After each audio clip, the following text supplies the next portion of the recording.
The Conjurer is a female Altmer born between 15 and 20 years before the events of Skyrim. Her mother, who died at childbirth, was rather small for a high elf, and the Conjurer likely inherited this trait. As a child, the Conjurer lived in Alinor, capital of the Somerset Isles. She remembers her hometown quite fondly, for it was a beautiful city of ramparts and impossibly high towers made entirely of glass. These towers would catch and break light into its component colors, creating a beautiful spectacle during the daytime. Each day, the Conjurer would sit atop the roof of her house and watch as Altmer used alteration spells to build these glass towers, giving her knowledge in alteration. When she was older, her father told her stories of the Psijic Order, one of the oldest monastic groups in Tamriel.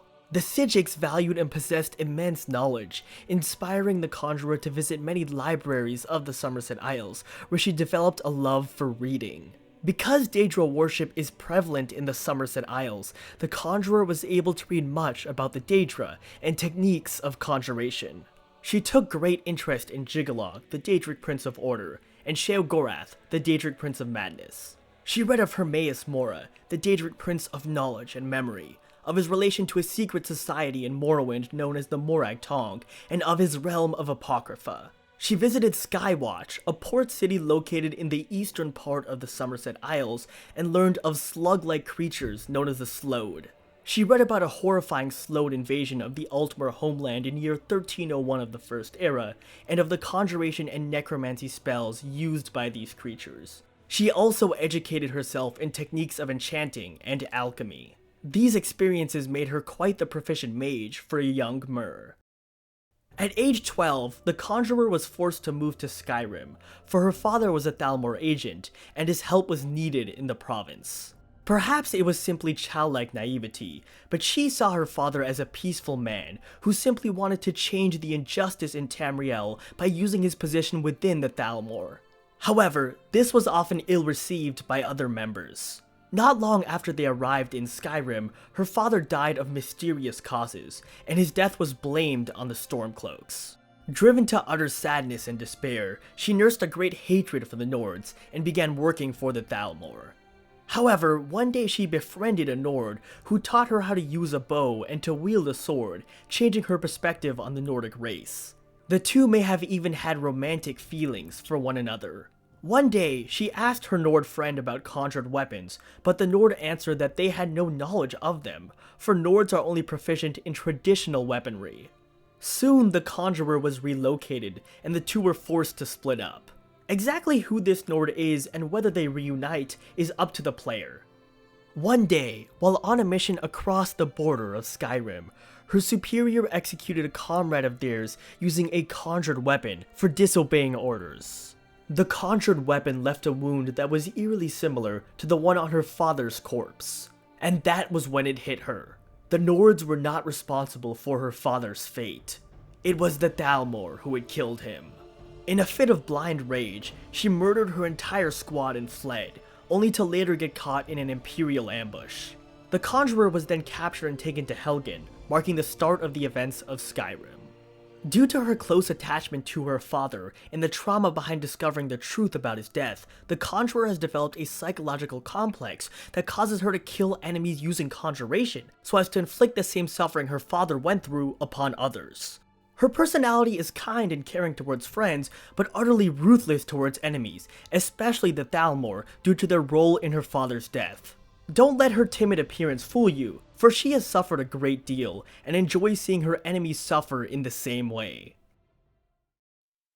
The reasoning behind Altmer as the choice for this build is that Altmer are born with an extra 50 points of magicka, which for this character is invaluable. Because the Conjurer is small and frail, she focuses primarily on magicka and has decent stamina, but poor health. I recommend around 50% of your level ups towards magicka, 30% towards stamina, and 20% towards health, but this can be tweaked the way you like. With regards to standing stones, I kind of hesitate to make a recommendation, since this one is really up to you. You could go with the Lady Stone to make up for areas in which this character lacks, or you could buff up your damage and magic resistance with the Lord Stone, or you could even do something like the Lover Stone, since this character works best with high archery in addition to magic skills. So just go for whatever feels most comfortable on this one. By virtue of the Conjurer's psychological condition, the major skill she focuses on is Conjuration. The two most important Conjuration spells for this character are Conjure Dremora Lord and Bound Bow. You'll want to pick up these spells as soon as you can in the game, especially the Bound Bow, since Archery is this character's main method of attack. This will be touched on again later in the video, but the endgame strategy for this character is to summon 2 Dremora Lords using the Twin Souls perk, while you fire powerful arrows from your Bound Bow at a distance. With regards to perks, you'll need to prioritize the following above all: Expert Conjuration, Mystic Binding, Atromancy, and Twin Souls. For the rightmost branch on the Conjuration skill tree, you can stop at Expert Conjuration, since Master Conjuration spells aren't that useful on this character. On the second branch from the right, you'll need Mystic Binding for sure, and Soul Stealer can be useful for convenience, but Oblivion Binding is basically useless. Don't bother at all with the third branch from the right because it doesn't have any perks that are useful for this character. For the final branch, you're going to want all of these perks. Summoner is helpful for summoning things from further away, Atromancy doubles the duration of Atronachs and Dremora Lords, and Twin Souls will allow you to summon 2 Dremora Lords at once. The next most important skill for the Conjurer is Archery. Outside of the early levels, the only bow you'll be using on this character is the Bound Bow, because this way you don't have to invest in smithing at all.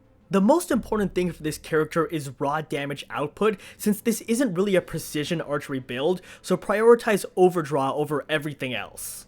From here, you'll definitely want to take the left branch up the tree, since Power Shot, Quick Shot, and Bullseye are all really helpful. Power Shot and Bullseye especially can be super broken with this character, since if you keep staggering and paralyzing your enemies while your Dremora Lords are attacking, there's just about nothing they can do to stop you. Next up we have Enchanting, which is an absolute must for this character. As soon as you can, get your hands on the Fortify Archery enchantment, which can basically be found all over Skyrim. Then enchant your helmet, gloves, ring, and necklace with Fortify Archery, and keep these items on you at all times. This will increase the amount of damage you do with your bow significantly, and can make the difference between a mediocre and an excellent execution of this build. For perk choice, you'll want to prioritize all 5 stages of Enchanter, Insightful Enchanter, and Extra Effect, which is most easily reached via the middle path. Once you have Extra Effect, I advise enchanting your gear with Fortify Magicka in addition to Fortify Archery. Next up we have Alteration, which is more of a side skill at the earlier levels, but becomes much more important as you progress. The magic resistance perk isn't a top priority early on, but I highly recommend that you do get it once your character gets to a high enough level, because it makes dealing with Ancient and Elder Dragons a lot easier. Mage Armor isn't essential, but it can help if you're planning on using Mage Armor spells like Stone Flesh, Oak Flesh, and so on.